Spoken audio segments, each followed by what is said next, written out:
Bom dia, everybody. It is my great pleasure to open the carnival of sister algebras that one can see. Today we have 4 competing samba schools. The first school is Gilles de Castro from Florianópolis, and he will dance KMS states for generalized gauge actions on sister algebras associated with self-similar sets. The floor is yours, the Zoom is yours. Take it away. Sweet Mike. So thank you for the introduction. And so we kind of organized the workshop in maybe 1-2 weeks, so we didn't give announce earlier, but hope everyone that had the time to see it. So today I'm going to talk a little bit about a work that I done. Part of it was part of my PhD, and then another part was done a little bit later. Which deals with KMS states for the sister algebra associated with self-similar sets. So I'm going to talk a little bit about what a KMS state is, just to give the definitions.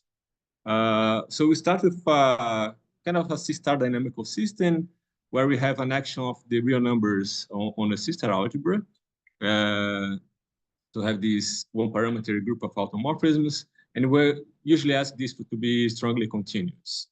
And for an element in the sister algebra, some elements we can extend this action from the real numbers to the complex plane, and these elements where we can extend this map we call analytic. And very early in the theory, we can prove that this set of analytic elements is dense in the sister algebra. So there are enough analytic elements in the algebra.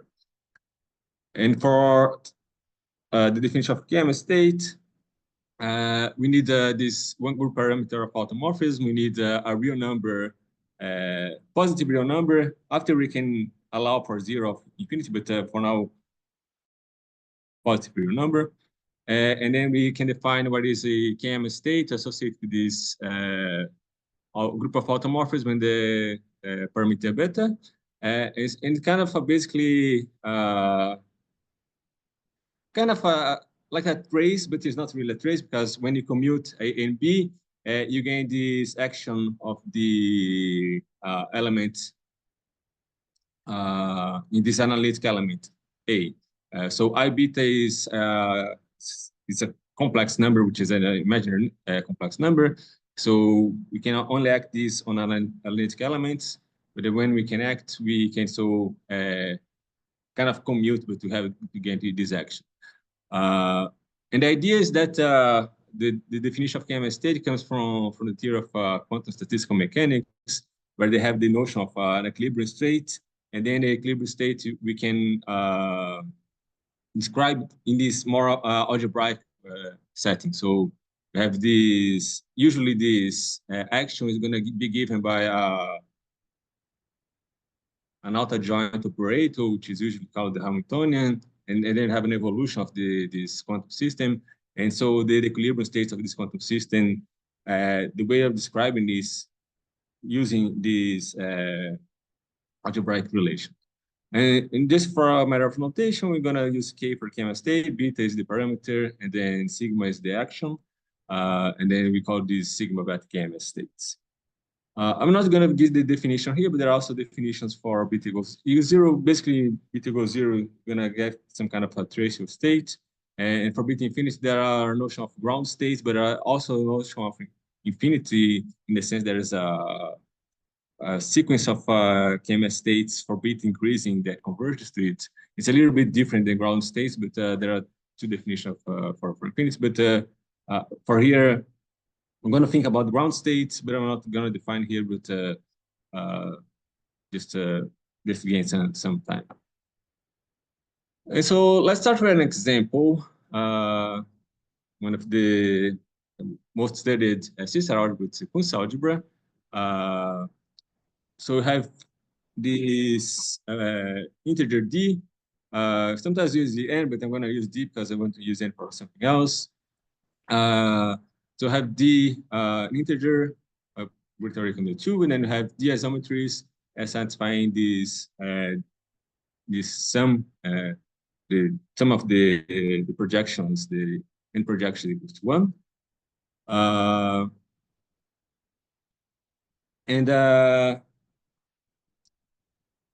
For the purpose of what I want to explore on KMS states, I want to describe the Kuntz algebra using these words in the kind of alphabet, which is just numbers 1 from D. So we take all sequences, finite sequences, including the empty sequence, and then for each sequence in these ladders, we can associate a partial isometry, which is just the multiplication correspond to each of the indices. And we can show that the Kuntz algebra, because of this relation, can be written as the closure span of this S alpha S beta star. And this is a span in the sense of vector space. No, we don't need a span in the sense of algebra. We just take the closure of this, the sum, and we get the whole Kuntz algebra. And we have a commutative subalgebra, which is when we only allow alpha to be equal to beta. This is going to give a commutative subalgebra. Whenever we have a commutative sister algebra, we want to know what's the spectrum, and the spectrum is just infinite sequences over the same alphabet we had before. And here the topology is just the product topology, where set has the discrete topology, and we have this isomorphism. And so later, when we want to describe the KMS states on the Kuntz algebra, can restrict to this diagonal algebra, this commutative algebra. And whenever we have a state in a commutative algebra, actually this is a measure in the spectrum of the sister algebra. And so we want to relate in a way that the KMS states in the Kuntz algebra with the measures in this space of all sequences. So for that, we first need to define what's the action of the real numbers on the algebra. And there's a very natural one, which is the gauge action. Usually the gauge action is described using by action of the circle, but we can also define it as an action of the real number just by multiplying by this e to it, where t is the real number. And just multiply each isometry by this, and then you use the universal property of the Kuntz algebra to show that this is actually going to give an automorphism of the Kuntz algebra for each number t. But more generally, we can define this generalized gauge actions, which is we give a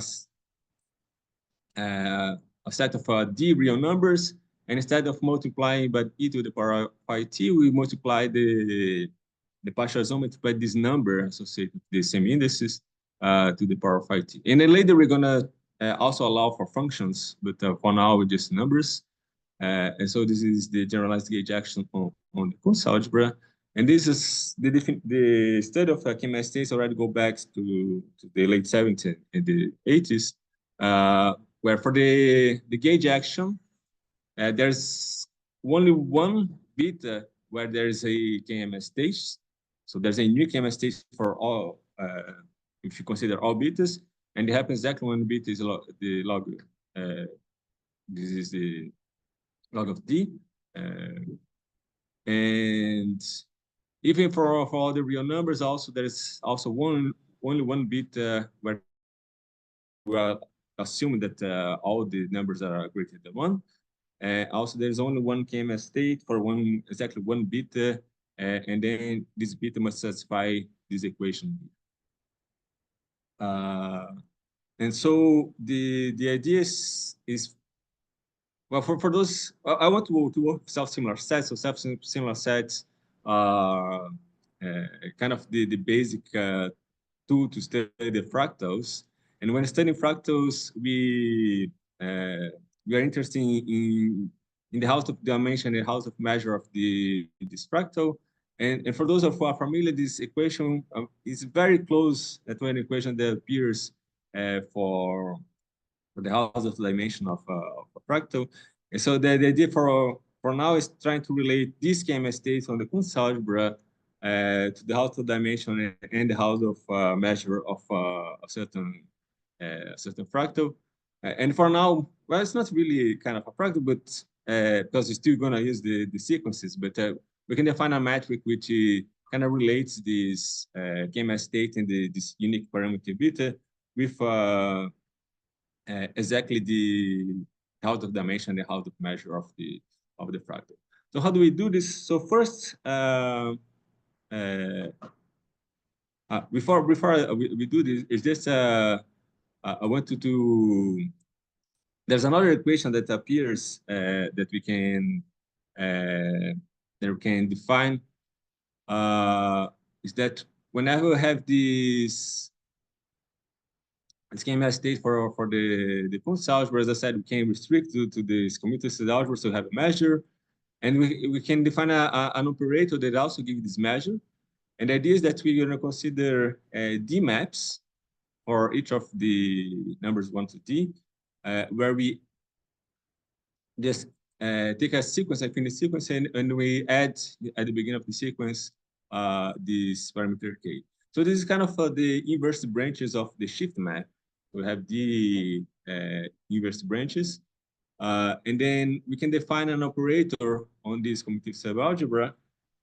This capital H is just to encode the D numbers H that we have.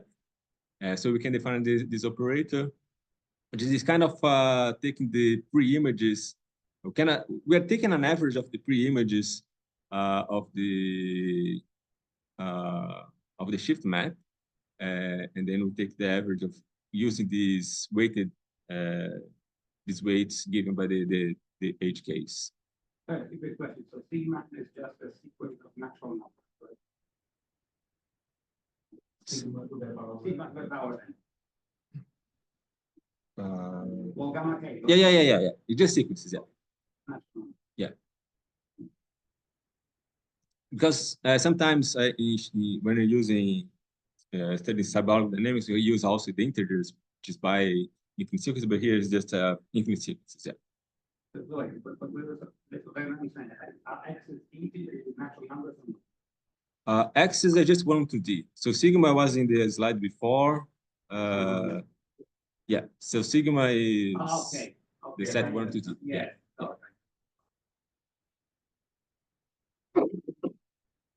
What happened? You stopped sharing. I think the draw board just crashed. Sorry.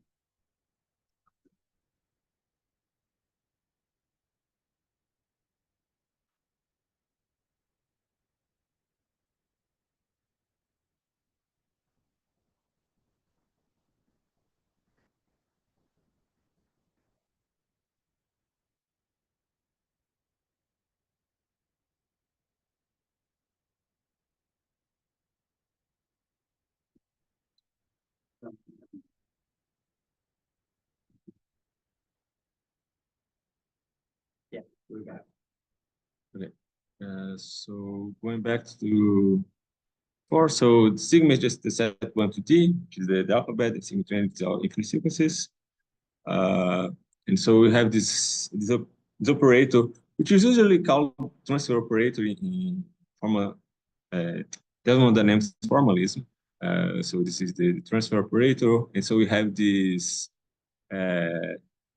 that KMS state is going to correspond exactly to the eigenmeasure of this, or the eigen probability measure of the dual of this operator, where we have the eigenvalue to be exactly 1. And then, so suppose we go the other around, instead of starting of KMS state and restricting and knowing that this happens. So let's say we have this eigenmeasure, we want to compute the KMS state, then we can compute just saying what happens in the S alpha because it's linear and continuous. And the idea is that it's going to be 0 if alpha is different from beta. And when alpha equals to beta, then this S alpha star via the duality kind of corresponds to the set of all sequences that start with alpha. So we take the measure of the set, and this is give exactly what is the KMS state in the in the Kuntz algebra. Okay. So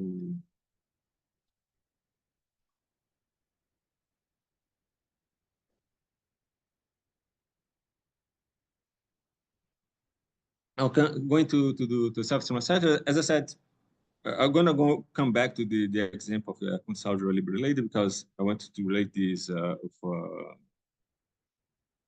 the how the dimension, how to measure. But before that, just talk a little bit about self-similar sets. So the idea is that we start with a compact metric space, and we don't really need to be compact, but usually we can restrict already being compact sets. And then we have this usual definition of a contraction, which is just a map that the distance becomes closer. We have this constant between 0 and 1 that the distance satisfies this relation. And if it's always equal, then we call this a similitude. And an integrated function is just a finite set of continuous function, but we usually want this to be contractions. And sometimes it's called contractive, sometimes it's called hyperbolic. But I always want to assume that the iterative function system is contractive. And one of the first results that we learn when we are studying this self-similar sets is that whenever we have a contractive iterative function system, there's this unique compact subset which is equal to the union of the images of each of this one. So this is what we mean by self-similar in the way that you take your set K and then you contract it to D pieces. And when you glue these D pieces, you get exactly your original set at the beginning. And then this set is called the attractor of the iterative function system. And see, this is self-similar, as I said, because part of the original set is similar to the original set given by this contraction. Just to give one example, just draw here. Yes. You define a metric on the set of non-empty compact subsets, and then this attractor is exactly the point fix of this. Because every gamma there is a contraction, then you see that this map defining this sense is also a contraction, then this is exactly the. For example, no matter how hard the spherical criteria, still will have one point. Yeah. Okay, so just to give an example, let's say we start with a triangle, which is a full triangle, so it's a compact set, and then you can define three maps, which is just contracting to three pieces, one above, and then we have one, each of these points. And so this gives us three contractions, and so the set that we obtain from this proposition is exactly the Sierpinski triangle. And so a lot of fractals, the simplest example of fractals can be described using iterated function systems.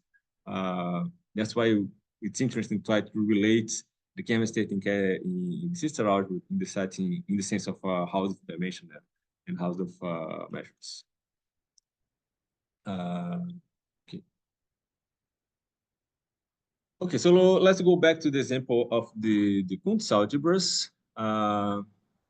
So the idea is that we start with these D numbers, which are going to give the contractions of the maps. But this is going to use to define a metric on the set of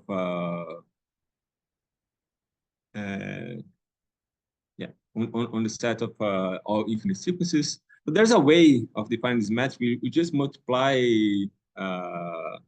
these R depending if it is the same or not the same. But basically, there's a natural way of defining a metric here in such a way that each of that map, which is just adding K at the beginning, is going to be exactly a similitude of ratio RK. And then there's a unique S that satisfies this equation. This unique S is exactly the house of dimension of this set of sequence with this metric. And then if you go back and then define the edge case to be exactly the inverse of these ratios, then we have a generalized gauge action in the Kuntz algebra. And if you remember the expression we had before, so the expression I had before, which was with the betas and ages, this was supposed to be equal to 1. So if you compare these two expressions, we see that exactly if you take the edge case to be exactly the inverse of these ratios, then the beta for where there's a unique KMS state is exactly the half dimension of the fractal, and the measure which gives the KMS state is exactly the half of measure of this. Is it a difficult result, or do you just play with the equals? The idea is that because of the everything is a similitude, the half of dimension is just this. I think there is another dimension called similitude dimension. So basically, it's a little bit of playing of the definitions. It's just observing that these equations are basically the same in a way. So it just if you choose exactly these parameters, we get exactly the same equation. So that's why we have this relationship between the half of dimension, the half of the beta, and the half of mesh and the KMS state. Okay. So that's the example of a Kuntz algebra. Now I want to study more general self-similar set sister algebras and their KMS states. And for the construction of the sister algebra, we use the tool of Kuntz-Pinion algebras. So not only the construction, but also for the study of the KMS states, we use Kuntz-Pinion algebra. So we're going to give a recap what is the construction. So first of all, we start with sister algebra, and then we have this notion of a Hilbert sister module over the sister algebra, which is just a module with an inner product, but instead of an inner product taking values on the complex number, the inner product taking values on the sister algebra. And then it satisfies some natural conditions, kind of must be compatible with the right module structure, with text style just replacing just changing the place of the elements in the module. For Hilbert spaces, the fullness conditions of the map. Yes. Then we want this, if you take the same element to be vertically equal to 0, because now we can define a norm on this X, and then we have a normal space as well. And then we can define, we never have this Hilbert sister module, we can define this space of jointable operators, which is just our module maps, or A module maps, that has an adjoint in the usual sense. Then we can show that these adjointable operators are actually bounded in the set of this space of adjointable operators is actually a sister algebra. And we also have some kind of generalized compact operators, which are not necessarily compact, but sometimes called compact operators, which is just taking these rank 1 operators and take the closure of these rank 1 operators. So it's defined in the usual sense. Adjointable is unbounded operators. Those are unbounded operators. Adjointable is just a module map that has adjoint in the sense that if you, yeah, so there must exist a T star, so that T star it equals CT eta. So T is adjointable if there's a T star satisfying this Not condition. everyone. Right. Yeah, not necessarily, right. Yeah. Irrespective guarantee. Yeah. Yes. And then T is bound. The T is bound, yes. And T in principle, for your request is conditional for picking this one doesn't have to be there, but then this is a term. You consider any other map, now a linear, then the multiple maps are Linear. Yes. not Yes. linear. Yeah. Yeah, it's being stronger than that, yes. Okay.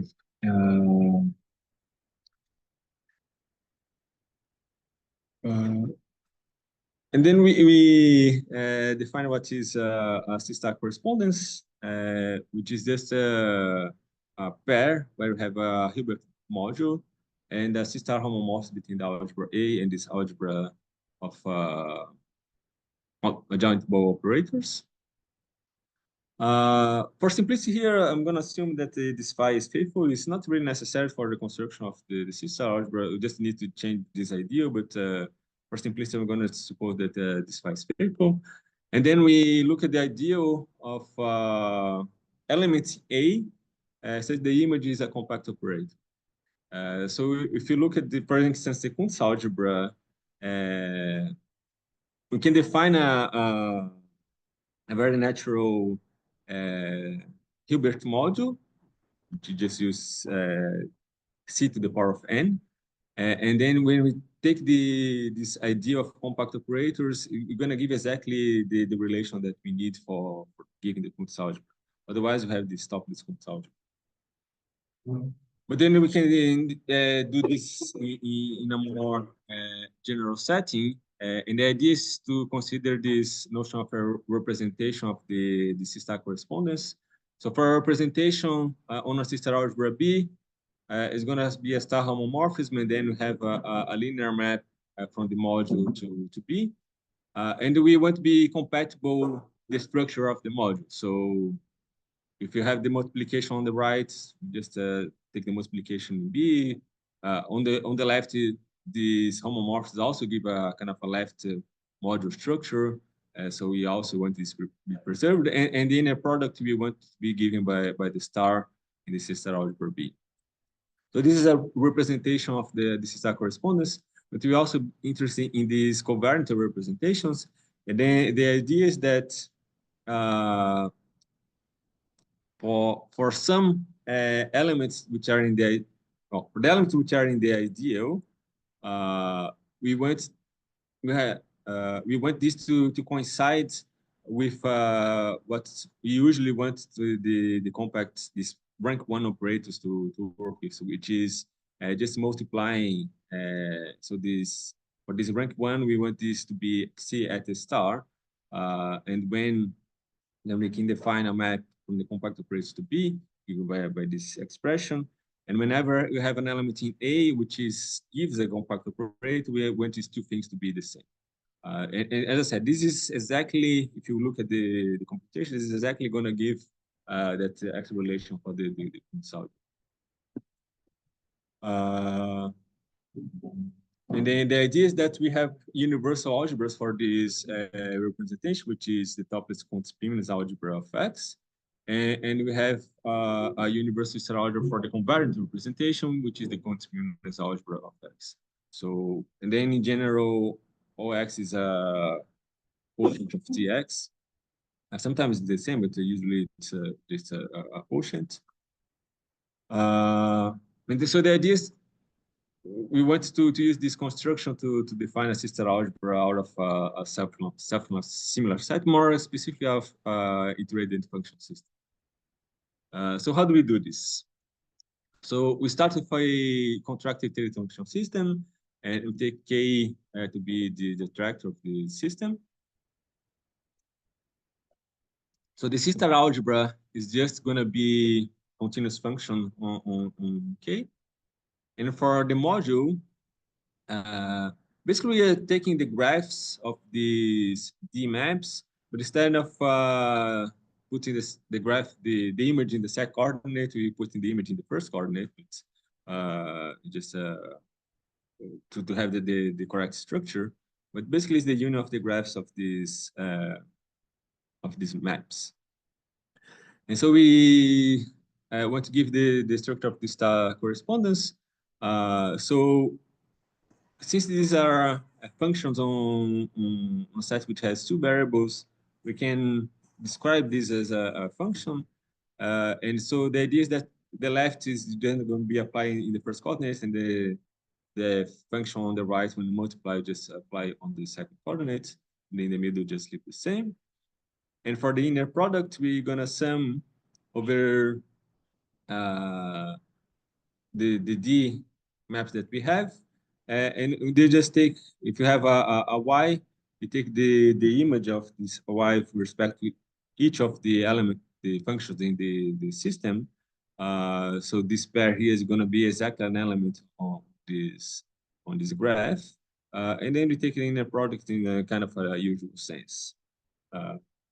So this is going to give a C-star correspondence. Of course, having to show that satisfies the property that we it has to satisfy, but we can show that it does. And moreover, this is actually a full C-star correspondence, and the map phi is faithful unitary. And then the Hilbert module norm that we get on C of G is actually the subnorm of C of G. So it's a very nice C-star correspondence. And then we can define an algebra, C-star algebra out of this C-star correspondence. So this is done in the study by Kajiwara and Watanabe, where they define the C-star algebra. They don't really consider the topics algebra, but since we have a C-star correspondence, we are also going to consider the topics continuous algebra of this system. And the reason for that is that this is something that when we are studying the gamma state structure, sometimes the topics algebra has a nice structure of gamma states than the quotient. So I'm going to look at both of them. I'm going to explain exactly the difference, but first for aggressive star algebra, the topics algebra, sometimes the gamma state on the top algebras can sometimes recover the graph. So that's why it's interesting to look at both the sister algebra and the topics algebra. Okay, so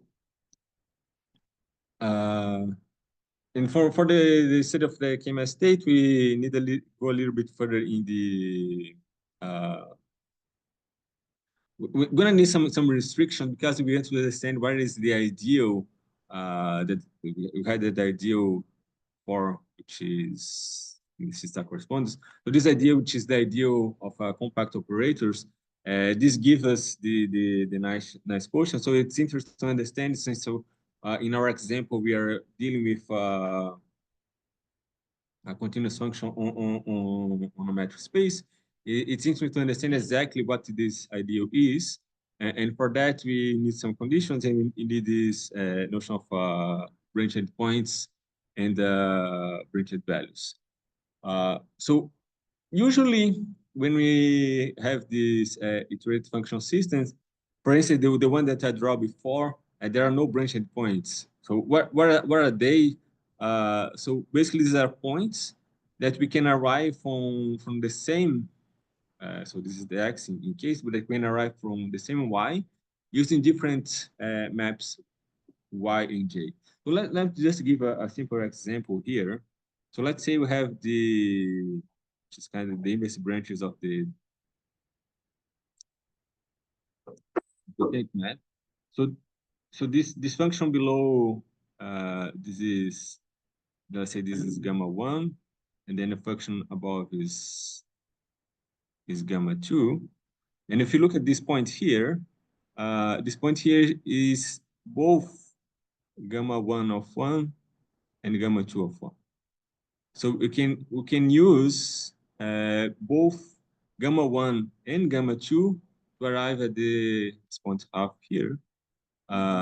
So the point half is going to be a branching point, and then this one is a branching point. Half is branching part. Actually, no. Yeah. So because we are kind of thinking this is a inverse branching of a system, of a dynamical system. That's why the values actually the points and points are the values. It's kind of mixed, but I agree.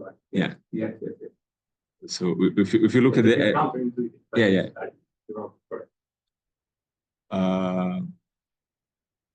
So these are points that we arrive at the same time. And for the KMS states on the schedule what an algebra, these points are going to be reflected in the structure of KMS states. And this is also something that it's kind of a nemesis of mine, is that when I was doing my PhD thesis, one of the questions is, can we describe this casual in algebras group by sister algebras? And I still don't know if you can do this, because this branched points really gives us trouble, because we usually want this to be an entirely group poly because it's a unit of sister algebra, but because I have these branched points, the natural things consider something which is not entirely. So I don't know. I still don't know if you can describe this as a group of sister algebra or not, but anyway, we can use continuous algebra construction to study KM states at least. So, okay, so we have these branched points and then the branched values, and we're gonna say this iterative function system satisfies this finite branch condition if there are finite many branched values. So there is at least some control on the branched points. Okay. And when this iterative function system satisfies this finite branch condition, we can describe exactly what the ideal is. This ideal is usually called the Castro ideal. And then this is just function that vanishes exactly on the branched points of the system. So we can define this. We can describe exactly what this ideal is. I think I put the star here because it's something weird, because I think this is just in the preprint, not in the published version, but they show this, and this is really useful to study KMS states. Okay, so this is the general theorem that describes KMS states on Kuntz-Pym's algebra. It's a quite long theorem, and this was done by Lacke and Cheveyev in 2004. And the idea is that if you have a C-star correspondence and you have the self-joint operator on the correspondence, which is kind of this Hamiltonian that I was talking about when you're dealing with quantum systems, and then we suppose that the one parameter automorphism is kind of given by this e to the power of minus it d. And there's this condition, positive energy condition, which I'm not going to go into detail here, but it's some technical condition that we need to study KMS states. And we have this one parameter group of automorphism this given by this data. And then they show that if you look only at the top, it's Kuntz-Pym algebra, there's a bijection between the set of the sigma beta states and the states of on A, which satisfy this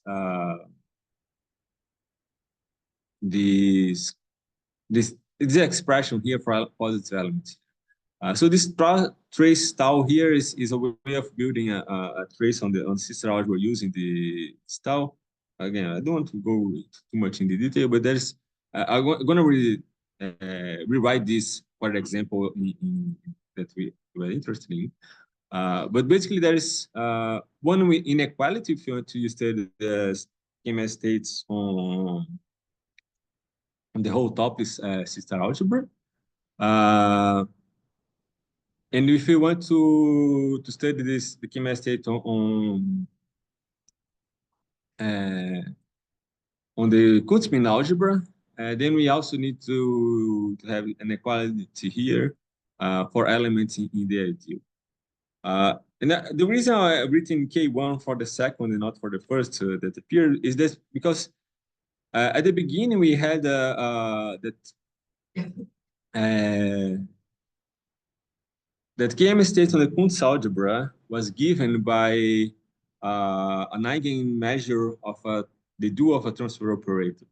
And the idea is that when you compute this side here, this is going to give exactly this transfer operator, or the dual of the transfer operator.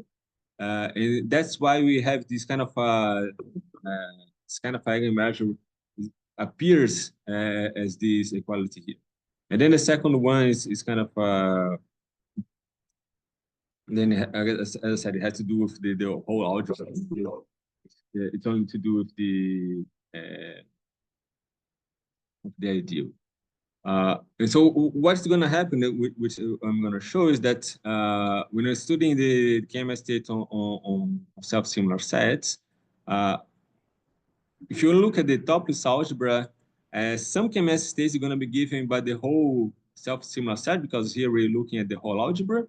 But because this ideal is only given by the branched points, when you look at the Punkt-Spinnes algebra, then we're only going to have KMS states for these branched points.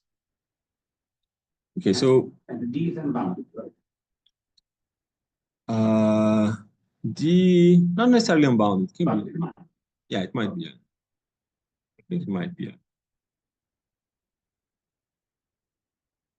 Okay, so when they study the KMS states, or for this continuum algebra in general, it can appear two different kinds of KMS states. One where it's kind of this sum.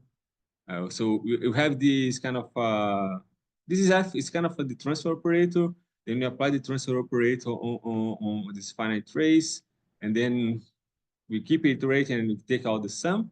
So some of KMS states are going to give him by these sums, and some KMS states are going to give him by this equality. As I said, this F is somehow related to the transfer operator. So this T equal Ft is basically saying that we have an eigenmeasure of the transfer operator, and this other one is given by applying the transfer operator, and you just take this sum. And then what they show is that in the context of a continuum algebra in general, is that the KMS states is given by a convex combination of KMS state of finite type and a KMS state of infinite type. So basically, we can reduce the problem of studying KMS states on continuum algebra, studying the KMS state of finite type and then the states KMS state of infinite type. And we also can see that when beta is infinity, because Ft is going to be 0 when beta is infinity, then there's no KMS state of infinite type. Okay, so let's go back to the sister order of self-similar sets. So again, you have this contract self-similar set, you have the attractor. The sister correspondence is continuous function on the attractor, and the module is continuous functions on this union of the graphs. And the first thing that we need to do is give this self-adjoint operator, which is going to give us the dynamics, or the one parameter homomorphisms. And the idea, as I said, we can now replace, instead of looking only at function or only at numbers, we can look at functions. So we're going to have D functions on the set X, on the attractor K, sorry. So we have D functions on the attractor. And then we need some kind of compatibility with the branched points, in the sense that where we have these branched points which are the same value, we want that the two maps also gonna be the same. And so we can define this operator to have a psi which is a continuous function on G, and then we're gonna define this dx psi is also gonna be a continuous function on G. And the way we define this is just if so if the pair is in the graph of the kth function. Then we're going to apply h to the k to the second coordinate. And then we use the logarithm just to, because we went to exponential later. So we went h to the minus beta. So to get, since in the theorem is e to the power of minus id, that's why I use the logarithm here. But basically just applying hk to the gamma k of y. Then we can show this is a well-defined condition. And moreover, it's going to give us a self-adjoint operator. This one is going to be bound because it's going to be adjointable. Yeah, I guess the question cannot be unbounded because it's self-adjoint in the sense of yeah. So is it going to be an element in all of that? So. And then we also can show that this satisfies the positive energy condition. So we're gonna we are in the prerequisites to apply Lagrange-Cheveyev theorem. But before we do that, now we're going back a little bit to the thermodynamic formalism. Is that we can also define this transfer operator as we had before, which is just going to apply. So before we had just a number, now we have a function, but we cannot take an average of f with respect to these maps in the iterative function system. But now the average is given pointwise. So we for each point have a different kind of average. So this is, as I said, this is usually called a transfer operator, and we have some kind of a generalization of the Perron-Frobenius theorem. There are several generalizations, but in the sense for self-signal system, there's this theorem Fine law of 99. Usually we need some kind of conditions on the map A. Sometimes they need to be Holder continuous or Dini continuous. There's some kind of finite continuity that we need for the theorem to work. Because we usually want to use Schauder's fixed point theorem to prove this theorem. So there's some a little bit of finite control on the continuity of the maps. But if we suppose that log of H are all Dini continuous, then for each beta, there's going to be an eigen function and an eigen measure for the dual with the same eigenvalue. So there's an eigenvalue which is rho of beta, an eigenfunction k beta, and an eigenmeasure tau beta. And moreover, if you take the measure on the function, this is exactly going to be one. So it's not necessarily a probability function, but when you apply the measure on the eigenfunction, then it's going to be equal to 1. And moreover, if we can compute in a way, can kind of recover the function using the measures by taking the sequences. So so in a way for the Perron-Frobenius theorem is something similar that if you have a probability measure. If you have a probability vector, then you apply a stochastic matrix, and you keep applying. Eventually, it's going to converge to exactly the equilibrium state. So, in a sense, this is kind of similar. But we need to take into account also the eigenvalues as well. And if you take this state, it is also going to converge to the eigenmeasure. So kind of have it converge both to the eigen function and the eigen measure as well. And this is needed in the middle of the proofs to study Campbell states for the sister order of self-signal sets.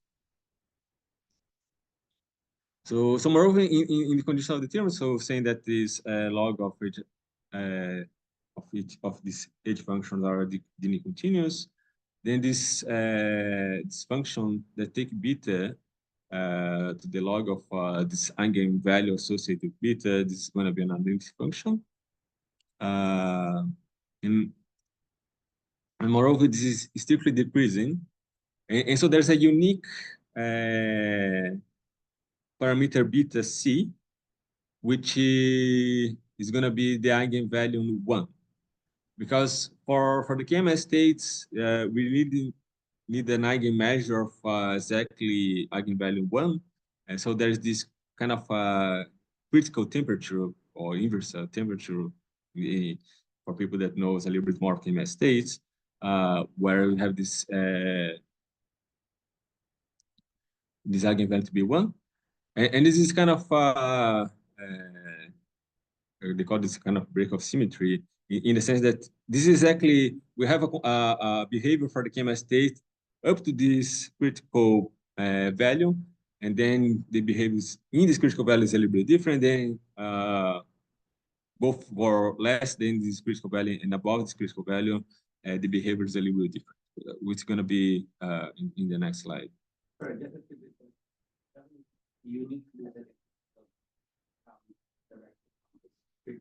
Yes. Yeah, of course, we need also to show that 1 is in the image of this function. Okay. Yeah. So the question of 1. Yeah. And so we call this the critical inverse temperature, because beta, if you go for statistical mechanics, usually is 1 over the temperature of the system. So this is the critical value where the behavior of the KMS state changes. Okay, so let's go to the state of the KMS states. So first, for the usual gauge action, this was done in this paper by Izumi, Kajiwara, and Watatani. A little bit of this theorem was in my PhD thesis. I studied only the KMS states on the Kuhn-spin algebra. I didn't look at the Topliss algebra. And then I never published the paper of this result. So after several years, I finally decided to finish the paper. 14 years after I finished the PhD, but then I also look at the Topliss algebra as well, because there are some interesting behaviors in the Topliss algebra as well. Okay, so we have this function satisfying the condition that we can use this Van-Lau theorem. Then we have the generalized gauge action both on the Kuhn-spin algebra and the Topliss Kuhn-spin algebra associated with this iterative system. And then have this critical inverse temperature for the system. And so first of all, if we have something which is greater than this critical temperature, then there are no KMS states of infinite type. So this I here is for the infinite type. But there are KMS states for finite type. And then the KMS states actually form a convex set. So in order to study the KMS state, we only need to look at the extreme points of the set of KMS states. And for the Kuhn-spin algebra, this extreme point is exactly in correspondence with the branched points of the system. So in a way, having this branched point also changes a little bit the structure of KMS states. Because if you remember at the beginning when I was talking about the Kuhn's algebra, for the Kuhn's algebra, for the action that I gave there, there is exactly one unique bet where there is KMS state, and there is no KMS state for any other beta. But now here is a little bit different, because of the existence of these branched points, there's a KMS state for beta greater than this critical value, which are related to the branched points. And if you go to the Topliss algebra, then there's actually a correspondence not only for the branch points, but the whole attractor of the system. So the whole attractor is kind of seen as extreme points of the KMS state for this this about the critical temperature. And well, there's another condition that I didn't write in the slide. This extra condition which is called the escape condition. which basically say that eventually the orbit of every point leaves the branched values. So eventually every point leaves the orbit of every point leaves the branched values. Then we can also study the KM states for beta less or equal than this critical value. And if it's less the critical value, there are no KMS states. And exactly at the critical value, there's going to exist exactly one unique KMS state, which is of infinite type and is given exactly by the eigen measure of this dual of the transfer operator. Because this critical beta is exactly the beta where the eigenvalue is 1. And so we're going to have this eigenmeasure of eigenvalue 1, then this is going to give us exactly what we need to compute the KM state of infinite type. Because this L star here, there was an operator F that appeared before in the general setting. So this L star here is kind of this F for this example. And so this is going to give us exactly this unique KM state. So we kind of have this, as I said, a kind of a break of symmetry in a way that the behavior of KMS states changes according to the temperature.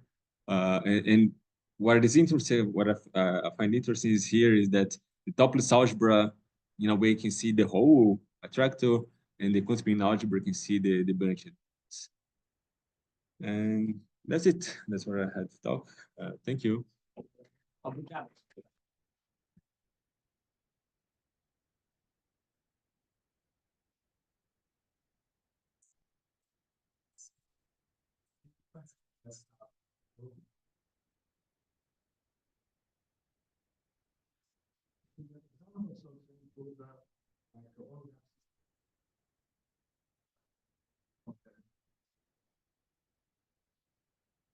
I mean, if you want to apply Laplace-Chapayev result, yeah, you can do for all graphs system algebra.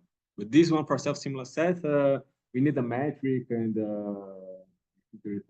so I'm not sure if any graph system algebra can be fit in this sense.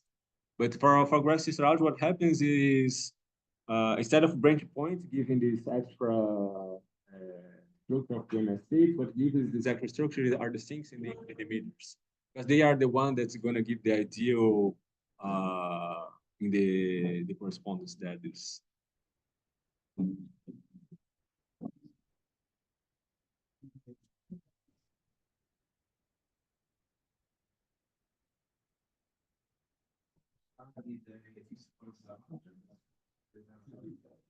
Do they have a meaning? Because I have one example which is not really related to this, but similar. When you take, for example, the graph system algebra of a sphere, if you change the direction, what you get as fixed point instead of projective space is weighted projective space. So maybe there is something similar. I've never seen exactly a fixed point for this generalized action, but what happens is that the usual fixed points is also somehow related to KMS states for the generalized action. Yeah.